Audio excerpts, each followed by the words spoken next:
A black woman walking in here with a $12,000 check. Who'd you steal it from? Right in the middle of the lobby, in front of dozens of people.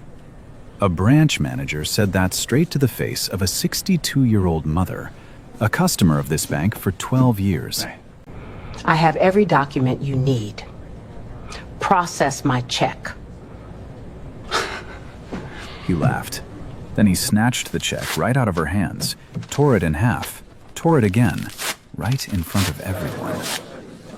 The whole lobby went dead silent. Not a single person opened their mouth. But this story doesn't end the way Garrett Dawson thought it would. Not even close. Let me take you back. About an hour before that check was torn apart. It was a Tuesday afternoon in Charlotte, North Carolina. One of those plain, forgettable days where the sky is flat and the air doesn't move.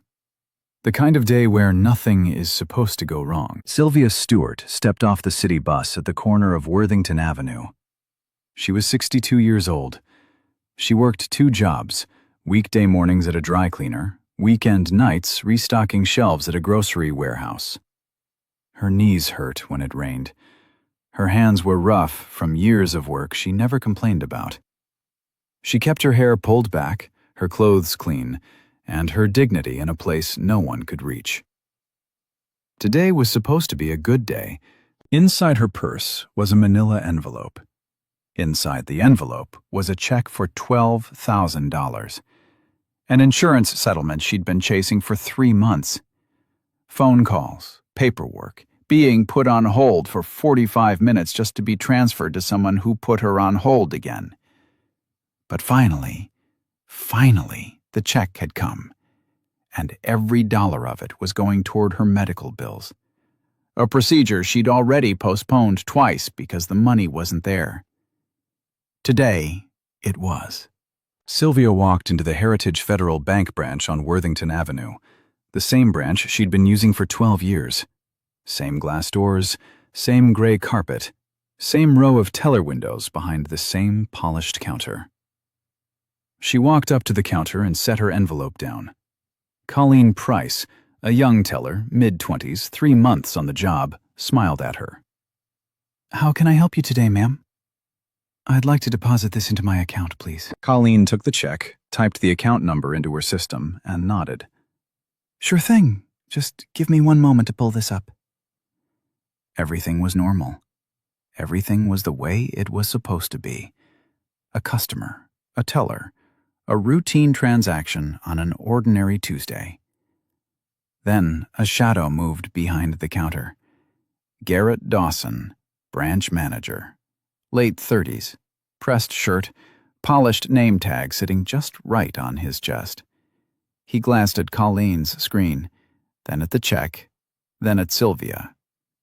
His eyes moved slowly, up and down. Just once, but long enough for Sylvia to feel it. Long enough for her stomach to tighten the way it does when you've been looked at like that before, and you know exactly what comes next. "Hold on, Colleen." He reached across and slid the check toward himself. "I need to verify a few things before we process this." His words were polite. His tone was something else entirely. "Ma'am, where did you get this check?" He wasn't looking at her when he asked. He was looking at the check, like the answer was already written on her face, and he didn't like what he saw. Sylvia's phone buzzed in her purse. She glanced down. A number she knew well. She pressed the side button and silenced it. She didn't answer that call. She really should have. Garrett picked up the check and held it like it was evidence at a crime scene. He tilted it toward the light, turned it over, held it up again. Then he looked at Sylvia the way someone looks at a stain on a clean shirt. "Ma'am, why don't you step over here with me?" He gestured toward a small desk near the side wall. "For your privacy." Privacy. That was the word he used. But the desk sat right in the middle of the lobby. Every customer waiting in line could see it. Every teller behind the counter had a clear view. There was nothing private about it. Sylvia picked up her purse and followed him. She sat down across from him. She placed her ID, her account card, and the insurance company's letter neatly on the desk. Everything he could possibly need, laid out right in front of him.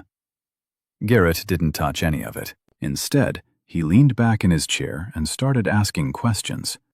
"How long have you had this account?" Sylvia answered. "Do you have accounts at any other banks?" Sylvia answered. "What's your current employer?" Sylvia answered. "And your secondary employer?" Sylvia paused, then answered. Every question she answered, he followed with another. Not because the answers were wrong, not because anything was missing, but because each question was a small wall, and he kept building them. He picked up his desk phone and made a call.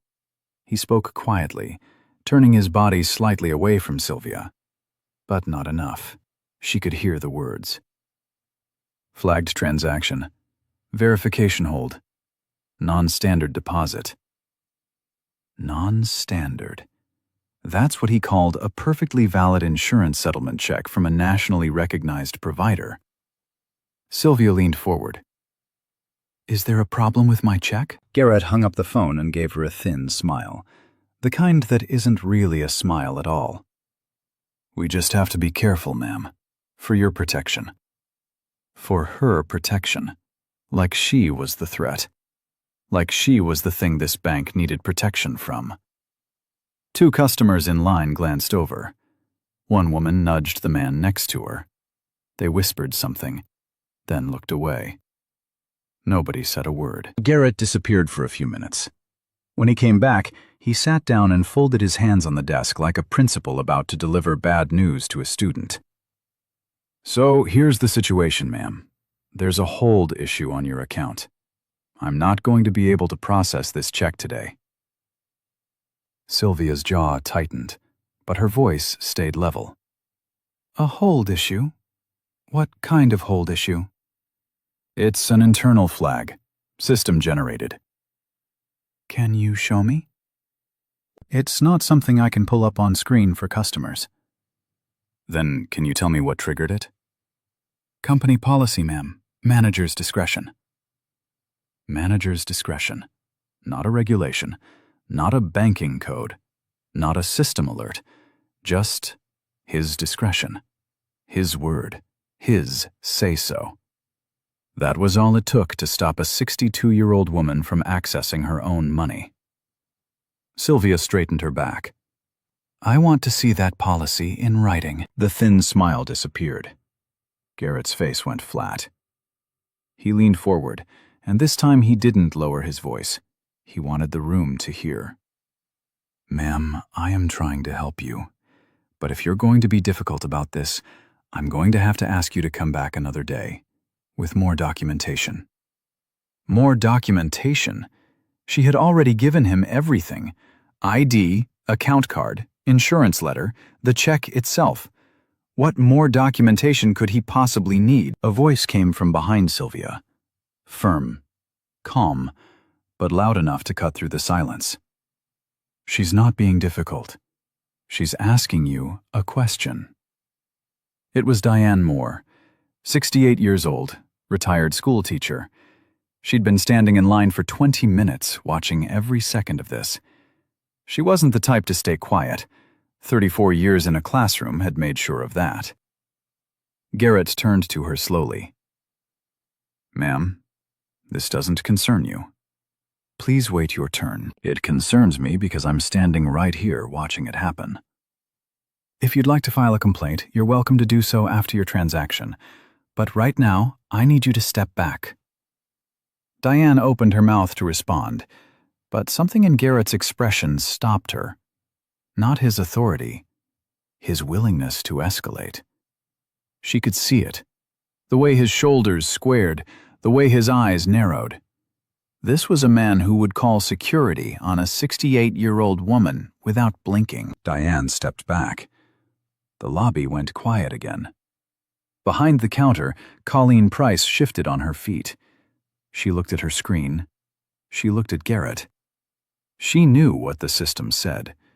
The check had cleared the initial screening. There were no flags. Not real ones. Mr. Dawson, she started. The check did clear the initial. Colleen. He didn't even turn around. I'll handle this. Colleen closed her mouth. She looked at Sylvia. And Sylvia saw it. That look. The, I'm sorry, but I can't look. The look of someone who knows exactly what's happening and chooses silence anyway. Sylvia stood up, slowly. She picked up her ID, her account card, and the insurance letter from the desk. She placed them back in her purse, one by one. Then she looked at Garrett and said the words that every person says right before they hit a wall they can't break through. I want to speak with someone above you. Garrett's face changed. Something behind his eyes shifted. Not anger. Something worse. Amusement. Someone above me. He repeated it like it was a joke, like the idea of this woman, this black woman, standing in his lobby, going above his head, was the funniest thing he'd heard all week. He picked up the check from the desk, held it between two fingers, and looked at Sylvia the way you look at something you're about to throw in the trash. You know what? I'm going to do you a favor. He tore the check in half. The sound filled the room. Paper splitting apart, clean and sharp. Then he tore it again, 4 pieces. He set them on the desk in a neat little pile, like he'd just finished opening junk mail. There, he said. Now you don't have to worry about it. Sylvia didn't move. She didn't scream. She didn't cry. She stood completely still. And if you were watching, you might have mistaken that stillness for weakness. But it wasn't. It was the stillness of a woman whose brain was still catching up to what her eyes had just seen. The kind of silence that comes right before the earthquake, not after. $12,000. 3 months of waiting. Medical bills that couldn't wait any longer. Torn apart in 2 seconds by a man who never even read the insurance letter she brought. Garrett leaned in, voice low, almost a whisper. You can file a complaint if you want, but I'll tell you right now, no one is going to believe you over me. Diane Moore, still standing in line, pulled out her phone. She didn't say anything. She just held it up and pressed record. Colleen stepped back from the counter. Her hands were shaking. 2 other customers looked at the floor. One of them grabbed his jacket and walked out of the bank without finishing his transaction. And Sylvia's phone buzzed again. In her purse, vibrating against the silence like a heartbeat. That phone had been ringing all afternoon, and the person on the other end? They weren't calling to chat. Sylvia stood there for a long moment, staring at the 4 torn pieces of her check sitting on Garrett's desk. $12,000 reduced to confetti. 3 months of phone calls, paperwork, and waiting. Gone in 2 seconds. She took a breath, then another. Then she spoke. I want to file a formal complaint. Garrett tilted his head like she'd just asked for something unreasonable, like she'd asked to see the moon up close. A formal complaint. He said it slowly, letting each word hang in the air. Sure, absolutely. You're within your rights to do that. He stood up from the desk. The complaint forms are in the back. Give me a minute. He walked toward the rear of the branch and disappeared through a door marked Staff Only. A minute passed. Then 5. Then 10. Sylvia stood at the desk, alone, with her purse in her hands and 4 pieces of a torn check in front of her. Every second that passed was designed to do one thing: make her leave. Make her feel like the complaint wasn't worth the wait. Make her feel small enough to walk out that door and never come back. But Sylvia Stewart didn't leave. She stood there, back straight, eyes forward, waiting. When the staff door finally opened, Garrett walked out. But he wasn't carrying any forms. He was carrying something much worse. A security guard. The guard was a tall man in a dark uniform, His name tag read Douglas. He was black, and he looked like he already knew this wasn't going to feel right. Garrett walked up to Sylvia with the guard beside him. He didn't sit down this time. He stayed standing, above her, looking down. "Ma'am, I've been more than patient with you today, but at this point, you're creating a disturbance in my branch. I'm going to have to ask you to leave." Sylvia looked at the security guard, then back at Garrett. "A disturbance? I've been standing here quietly for the past 10 minutes waiting for a complaint form. That's a disturbance?" "You're making other customers uncomfortable." Sylvia glanced around the lobby. The customers who were left weren't looking at her. They were looking at their phones, at the floor, at the walls, anywhere but at her. Not because she was making them uncomfortable, because he was, and they knew it. "If you don't leave voluntarily," Garrett continued, "I will call the police, and I don't think either of us wants that." There it was, the final card, the one that always gets played when nothing else works. Not policy, not procedure, not manager's discretion, just the raw, naked threat of law enforcement, aimed at a woman whose only crime was asking a bank to deposit her own check. Sylvia turned to the counter. She looked directly at Colleen Price, the one person in this building who had tried, even for a second, to say the right thing. "You saw what he did," Sylvia said. Her voice was steady, not angry, just clear. "You saw him tear up my check. You know it cleared your system. Are you going to say something?" Colleen's eyes were red, her lips pressed together.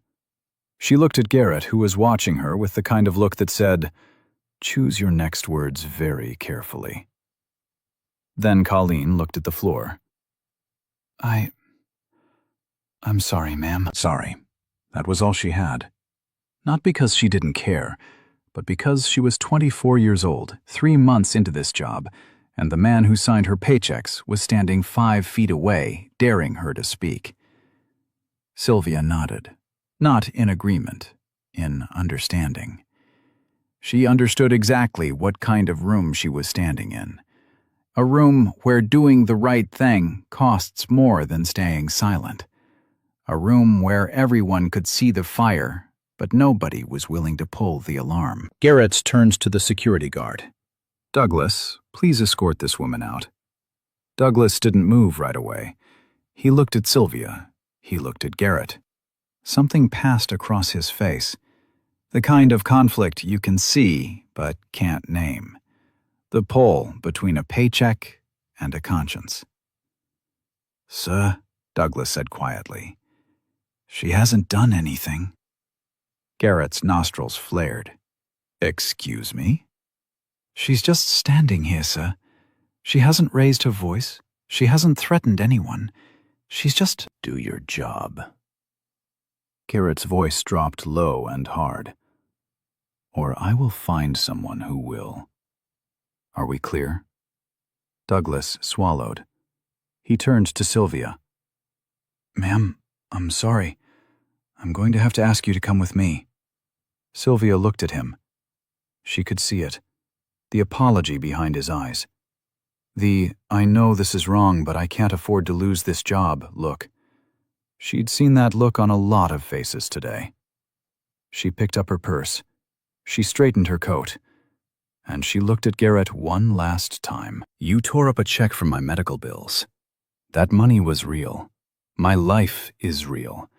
And you treated me like I was nothing." Garrett said nothing. He just watched her turn toward the door. Sylvia walked slowly across the lobby. Every step echoed.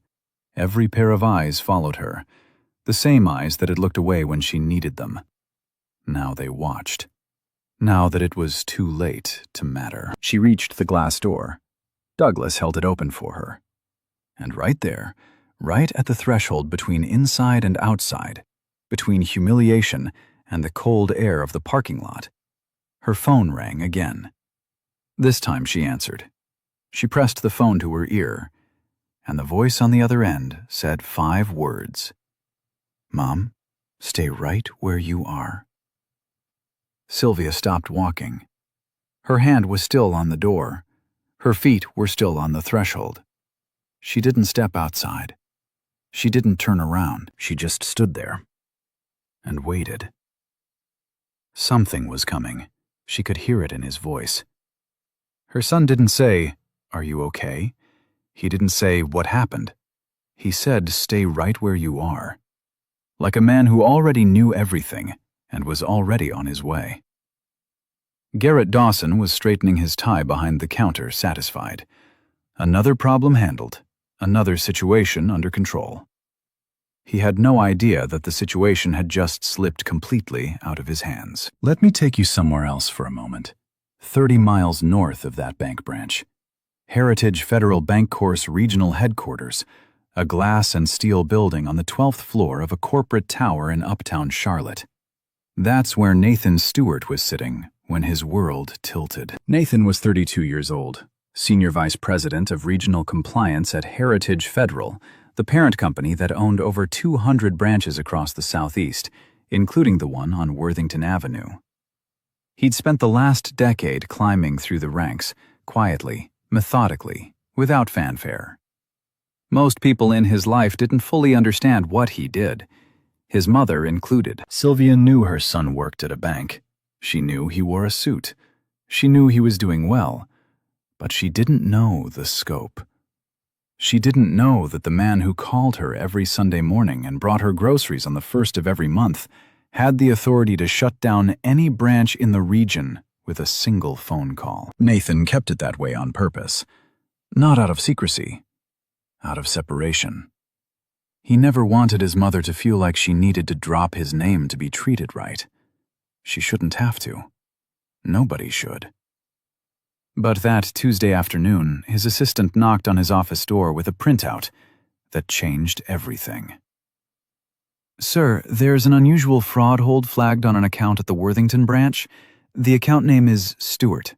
Sylvia Stewart." Nathan's hand stopped over his keyboard. His coffee went cold mid-sip. He didn't blink. He didn't breathe. He just read the name again. Then one more time, because his brain refused to believe what his eyes were telling him. Then he pulled up the branch's real-time security feed on his monitor. He watched his mother sitting at a side desk while a branch manager asked her questions she'd already answered. He watched her place her documents on the table, ID, account card, insurance letter, neatly, patiently, the way she did everything. And he watched the manager ignore every single one. He watched Diane Moore speak up and get shut down. He watched Colleen Price try to intervene and get silenced with 2 words. Then he watched Garrett Dawson pick up his mother's check, hold it between 2 fingers like a piece of garbage, and tear it apart. Nathan's jaw locked. His hand gripped the edge of his desk so hard his knuckles went white. The pen in his other hand snapped in half. He didn't even notice. He watched his mother stand perfectly still as the torn pieces were stacked on the desk in front of her like trash. He watched the security guard walk out. He watched the lobby full of people do absolutely nothing. He watched his mother, the woman who raised him alone, who worked 2 jobs so he could finish school, who never once asked him for anything, stand there, being treated like she had no right to exist in that building. He picked up his phone and called her. No answer. He called again. No answer. He called a 3rd time, a 4th, a 5th. Each ring felt like a year. While he was calling, he was also moving. He stood up. He grabbed his executive badge off the desk. He loosened his tie, then tightened it again. He walked out of his office and straight into the office of Russell Tate, Heritage Federal's head of internal affairs. "Russ, Worthington Avenue branch, right now. Bring your team." Russell Tate had worked with Nathan for 4 years. He'd seen him handle fraud cases, regulatory audits, branch closures. Always calm, always measured, always in control. He had never seen this look on Nathan's face. Not once. Russell didn't ask a single question. He picked up his phone, called his compliance officer, and said 3 words. "Car, now, go." Nathan tried Sylvia one more time from the elevator. The doors were closing when she finally picked up. "Mom, stay right where you are." He didn't say, "Are you okay?" He didn't say what happened. He said, "Stay," like a man who already knew everything and was 30 minutes away from doing something about it. 25 minutes later, 2 black SUVs pulled into the parking lot of the Heritage Federal Branch on Worthington Avenue. They parked side by side, right in front of the glass doors. The kind of parking that says, "This isn't a visit. This is an intervention." The engine hadn't even stopped before Nathan stepped out. He was wearing his executive badge on a lanyard around his neck, the kind of badge that doesn't just open doors, but closes them. His face was set. Not angry. Something past angry. Something controlled and deliberate and very, very focused. Behind him came Russell Tate, silver-haired, stone-faced, carrying a leather folder that held documents Garrett Dawson had never seen and never wanted to see. And behind Russell, a compliance officer with a tablet. On that tablet was 90 minutes of security footage, already downloaded, time-stamped, and bookmarked at every moment that mattered. Nathan pushed through the glass door, the same door his mother had been standing at when she answered his call. She was still there, still holding her purse, still standing, because Sylvia Stewart does not sit down when someone tells her to leave a place she has every right to be. Garrett Dawson was behind the counter, adjusting paperwork, straightening pens, acting like the last 2 hours had been just another Tuesday afternoon, a small inconvenience, handled and forgotten. He saw the badges first, then the suits, then the SUVs through the window. He straightened his tie, rolled his shoulders back, put on his best branch manager smile, the same smile he'd used on Sylvia, the same one that never quite reached his eyes. He walked around the counter with his hand extended. "Welcome to the branch, gentlemen. I'm Garrett Dawson, branch manager. How can I help?" Nathan walked right past him. He didn't shake his hand. He didn't slow down. He didn't even glance in his direction.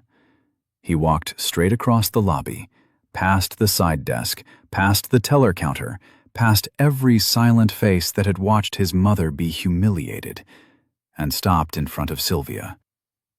"Mom," his voice cracked, just barely, just for half a second, in a place only she could hear. "Are you okay?" Sylvia looked at her son. She didn't say anything at first. She just reached out and straightened his badge, the way she used to straighten his collar before school. Then she nodded, the kind of nod that holds back 12 years of moments like this one. Garrett's hand was still extended, hanging in the air. His smile was dissolving in real time, sliding off his face like something melting. The color left his cheeks. His arm dropped to his side. Every person in that lobby was watching. The same people who had looked at the floor 10 minutes ago. Now their eyes were locked on the Heritage Federal Executive badge hanging from Nathan's neck, and on the woman he'd just called Mom. "Wait," Garrett said. His voice came out thin, almost childlike. "You're..." Nathan turned around. "My name is Nathan Stewart, Senior Vice President of Regional Compliance, Heritage Federal Bancorp," he said at once. Calm, clear, the way you state a fact that doesn't need repetition. "I have reviewed the security footage from this branch over the past 2 hours. Every second of it." He took one step toward Garrett. Not aggressive, not theatrical, just close enough that Garrett had to tilt his chin up to meet his eyes. "I'm going to ask you one question, Mr. Dawson, and I want you to think very carefully before you answer." The lobby was silent. But this wasn't the silence from before, the cowardly kind, the kind where people pretend not to see. This was a different silence, the kind where every single person is holding their breath because they can feel something massive about to land. On what policy, code, or regulation did you base your decision to physically destroy a customer's endorsed check? Garrett's mouth opened, then closed, then opened again, like a man drowning in 3 feet of water. Sir, there were irregularities with the deposit. The account showed... The check was issued by a nationally recognized insurance provider. It cleared pre-screening. The account has been active for 12 years with no flags, no overdrafts, and no prior holds. Nathan paused. Let every word land. So I'll ask you again. Garrett had nothing. No policy, no code, no regulation. Because there was none. There never was. The only basis for what he did was standing right in front of him, and it had nothing to do with banking. Russell Tate stepped forward. He opened his leather folder and laid a single document on the counter. His voice carried the weight of a man who had done this before and never enjoyed it. Mr. Dawson. Effective immediately, this branch is under an internal compliance review. All transactions are suspended. Your system access credentials have been revoked as of... He checked his watch. 3:41 p.m. You are being placed on administrative suspension, pending a full investigation into your conduct. This investigation will include a review of your treatment of customers over the past 24 months. Garrett's mouth moved, but no sound came out. His hand reached for the counter like he needed something to hold on to, like the floor beneath him had just disappeared.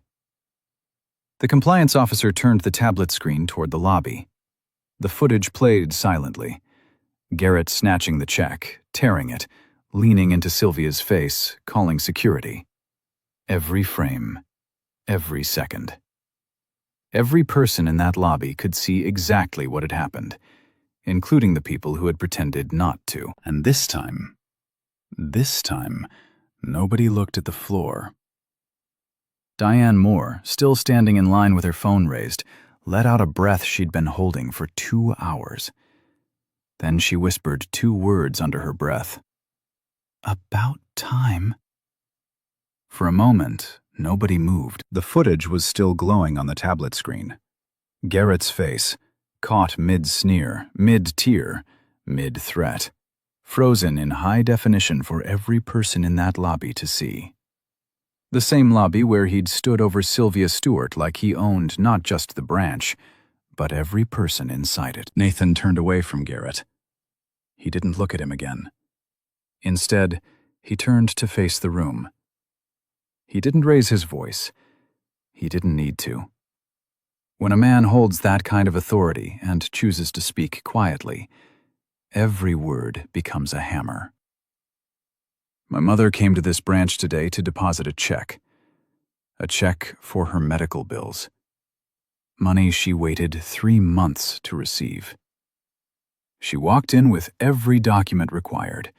She's been a customer here for 12 years. He paused. Let that sit. She was interrogated. She was humiliated. Her check was physically destroyed in front of all of you. And she was threatened with the police for asking to file a complaint. Another pause. Longer this time. This happened in a branch that carries our company's name. A name that's supposed to mean trust.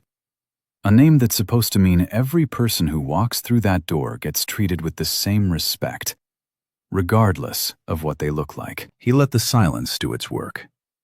Every face in that lobby was turned toward him, the same faces that had looked away an hour ago, the same eyes that had studied their shoes while Sylvia's check was torn apart. This is not who we are, Nathan said. And when it is, we fix it.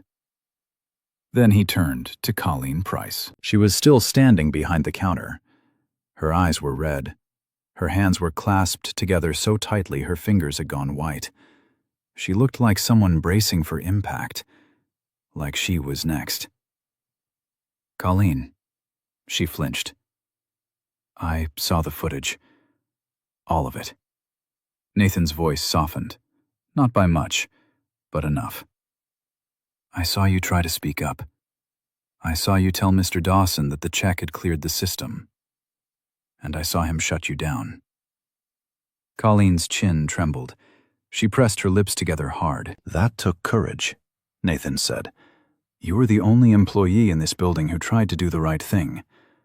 I want you to know. That was noticed, and it will be remembered. A tear rolled down Colleen's cheek. She wiped it fast, like she was embarrassed. But she wasn't the one who should be embarrassed today. Nathan placed both hands on the counter. I need you to do something for me. Heritage Federal's Internal Remediation Fund will issue a replacement check for the full amount within 24 hours.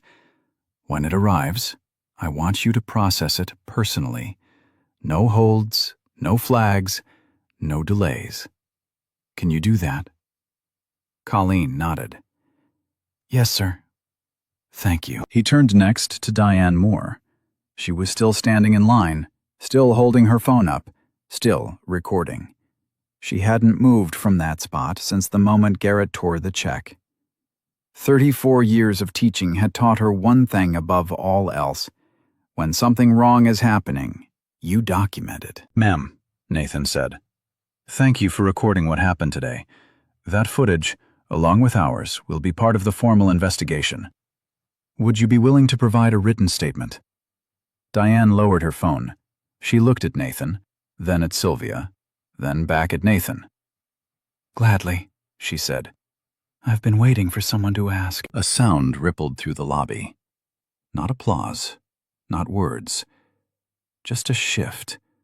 The collective exhale of a room full of people who had been holding their breath for the last 2 hours. A few heads nodded. One woman in the back put her hand over her heart. A man near the door uncrossed his arms for the first time since he'd walked in. It wasn't loud. It wasn't dramatic. But it was real. Garrett Dawson was still standing near the side desk. The same desk where he'd sat across from Sylvia and asked her questions designed to make her feel like a criminal. He opened his mouth. One last attempt. Nathan, Mr. Stewart, if I could just explain. Mr. Dawson. Nathan's voice went flat. No warmth, no cruelty, just stone. Anything you want to say from this point forward should be directed to your union representative or your attorney. This conversation is over for you today. He nodded to Russell Tate. Russell stepped forward, placed a hand on the edge of the counter, and gestured toward the back office. Mr. Dawson, come with me, please. Garrett looked around the lobby, one last time, searching for a sympathetic face, an ally, a single person who might take his side. He found nothing, just eyes, watching him the way he had watched Sylvia an hour ago, like he was the problem that needed to be escorted out. Russell walked Garrett through the staff door. It closed behind them with a soft click. And just like that, the man who had controlled this room for the past 2 hours was gone. The lobby felt different now, lighter, like someone had opened a window in a room that had been sealed shut. Nathan walked back to his mother. Sylvia was still standing by the glass door. She hadn't moved through any of it. She had watched her son address the room, acknowledge the people who tried to help, dismiss the man who tried to break her. And she hadn't said a word. Nathan stopped in front of her. The executive badge, the title, the authority, none of it mattered right now. He was just her son. I'm sorry, Mom. His voice cracked again, barely. I should have told you more about what I do. Sylvia looked at him for a long time. Then she reached up and cupped his face with both hands, the way only a mother can. You did exactly what you were supposed to do. Nathan closed his eyes. And for the first time that afternoon, in front of the lobby, in front of his team, in front of everyone, he let himself breathe. 3 months later, the story of what happened at the Heritage Federal Branch on Worthington Avenue had traveled far beyond that lobby. Not because someone posted the footage online, not because a reporter showed up with a camera, but because the people who were in that room that day told someone. And those people told someone else. And the truth, the way it always does when it's ugly enough and real enough, found its way to the places it needed to go. Here's what happened to every person in this story. Garrett Dawson was terminated, but not just for what he did to Sylvia Stewart. The internal investigation went deeper than that one Tuesday. It pulled records. It pulled footage. It pulled transaction logs going back 24 months. And what it found was a pattern. Not a mistake, not a bad day, not a one-time lapse in judgment. A pattern. Over the past 18 months, Garrett had placed verification holds on accounts belonging to minority customers at 3 times the rate of white customers with identical account histories. 3 times. Same balances, same account ages, same documentation. The only difference was the face on the other side of the counter. He delayed deposits. He requested unnecessary documentation. He made phone calls to verify checks that had already cleared the system. And in 4 separate cases, 4, he had pressured minority customers into leaving the branch without completing their transactions. Sylvia wasn't the first. She was just the one whose son happened to sit on the 12th floor. Heritage Federal reported Garrett's conduct to the banking industry's federal regulatory body. His branch management license was suspended. His name was entered into the system, meaning any financial institution that runs a background check will see exactly what he did, when he did it, and why he was removed. But here's the part that stays with me. As a condition of his severance, Heritage Federal offered Garrett enrollment in a restorative justice and anti-bias certification program. 12 months. In person. Facilitated by community leaders and civil rights educators. People who look like the customers he mistreated. People whose stories sound a lot like Sylvia's. Not as punishment, as a path. A door. Whether he walks through it, that's on him. Nobody can carry a man into his own redemption. He has to choose it. And as of today, he hasn't given his answer. Colleen Price was promoted to assistant branch manager. She was 24 years old and 3 months into the job when all of this happened. She tried to speak up. She was shut down. And for weeks after that Tuesday, the guilt sat on her chest like a stone she couldn't move. She replayed the moment over and over. The moment she said, "I'm sorry, ma'am," instead of, "No, this is wrong." But Nathan Stewart made sure the investigation recorded one fact. Colleen Price was the only employee in that building who attempted to intervene. The only one who tried to tell Garrett the check was valid. The only voice in that branch, besides Diane Moore, that pushed back. Even if it was only for a second. Even if it wasn't enough. It was something. And something matters when everyone else gives you nothing. Colleen didn't just accept the promotion. She earned it by building something that didn't exist before. She designed and implemented what Heritage Federal now calls the Witness Protocol, a system where any employee who observes potential discrimination is required and protected to report it. No retaliation, no write-ups, no quiet conversations in the back office. If you see it, you say it. Period. The protocol was reviewed by Heritage Federal's legal team, tested at the Worthington branch, and adopted across the entire Southeast region. The woman who had been too afraid to speak became the person who made sure no one else would ever have to swallow that fear again. Sylvia Stewart received her replacement check within 24 hours. No holds, no flags, no questions. Colleen processed it personally, just as Nathan had asked. Sylvia's medical procedure was scheduled 2 weeks later and completed without complications. She recovered at home, in the same house where she had raised Nathan alone, the same kitchen where she packed his lunches, The same porch where she watched him leave for college with a suitcase and a promise to make her proud. He kept that promise, just not the way either of them expected. Heritage Federal's regional president sent Sylvia a formal written apology, hand-signed, delivered to her door by courier. It didn't undo what happened. Words on paper never do. But it acknowledged it. And sometimes, acknowledgement is the first brick in a longer road. Nathan Stewart recused himself from the investigation the day after the incident. He submitted the entire case to an independent review board and removed his name from every decision that followed. He didn't use his position to get revenge. He didn't leverage his title to punish.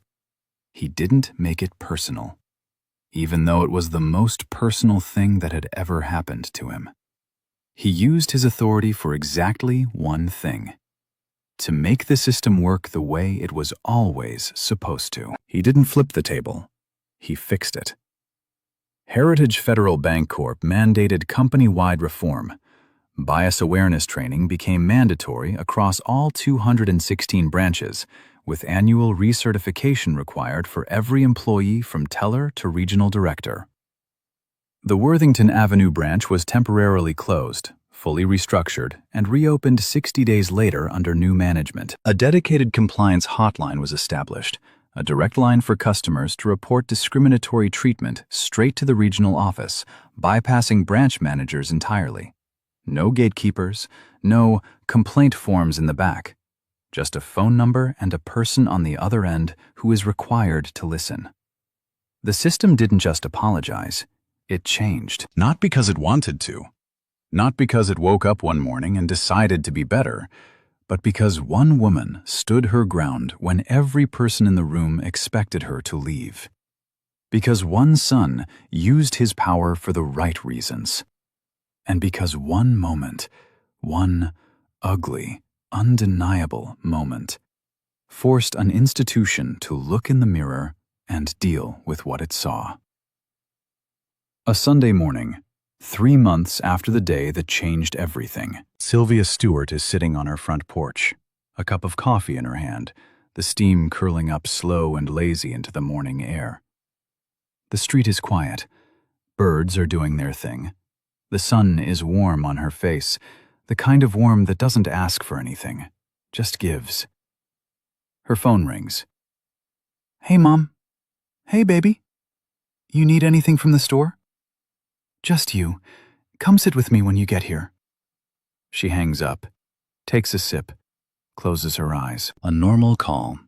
A quiet morning. A life that doesn't need saving anymore, just living.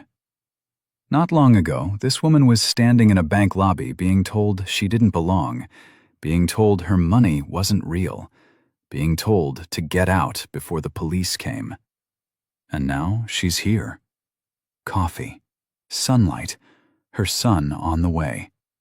That's what dignity looks like when it's been taken from you and given back.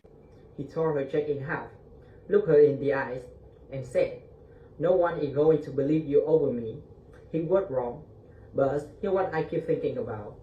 It's not the moment Nathan walked in with the badges. It's Sylvia, standing at that loud door, refusing to step outside. Before her son showed up, before anyone came to help, she just would not move.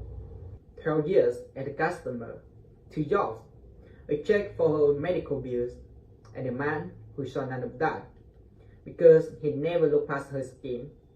Nathan didn't save his mother that day. Sylvia saved herself.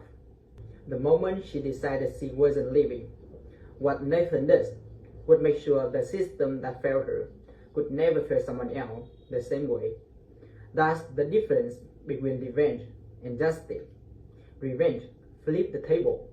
Justice fixes it. Only me alone. There were a whole lobby full of people watching. They saw everything. So if you were standing in that line, would you be the one who looked at the floor or the one who pressed record? Tell me what you would have done. Be honest. Hit subscribe if you are new.